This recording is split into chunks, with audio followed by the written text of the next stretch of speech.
To stay alive, John took out his knife and split open a bullet. But all that came out was just a few drops of river water. He grabbed another one. Luckily, this time it was still intact. Carefully, he poured the gunpowder onto a log, then layered some dry branches on top. He pulled out another round, aimed his knife at the bottom, and tried to use it to start a spark. But his hands were shaking badly. His whole body was soaked from the freezing river. If he didn't get a fire going soon, he was going to freeze to death out there. So, he snapped a branch to steady the bullet, and started hammering the knife with a rock. Finally, a single spark. A flame lit up. He quickly tore off his wet clothes. Blood was still seeping from his arm. He knew his enemies were getting close. He had to treat the wound as soon as possible. He took a swig of strong liquor and then poured it directly on the wound. The pain was so intense, he had to stuff a cloth into his mouth. And then, without hesitation, he dug the bullet out with his blade. Let me tell you, John was built different. To prevent infection, he tossed the knife into the fire, waited until it glowed red hot, and pressed it right against the wound. Agony swept through his body, but he powered through it. After a short rest, he started setting up for a counterattack. He walked around the fire, using a branch to sweep away his own tracks, but it didn't take long before he realized that trick was way too obvious. He looked up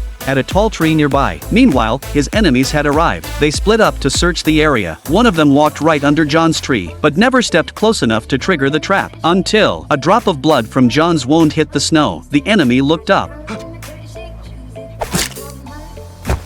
But because of the blood loss, he slipped and fell from the tree. Thankfully, he landed right on the body. The others heard the sound and rushed over. All they saw was their teammate lying in the snow, his stomach slashed open. Turns out, that was from when John tried to warm his frozen hands. But he wasn't done yet. He spotted a dead brown bear caught in a steel trap. He got an idea. Cut the rope, grab the trap, cover it with pine branches, set a new trap.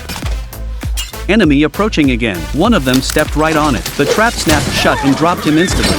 Another guy came running to help, about to remove the trap. Shot dead by their own teammate, because a wounded man only slows you down. Now, only 3 of them are left. The hunt for John isn't over yet, but the real question is, can they survive him?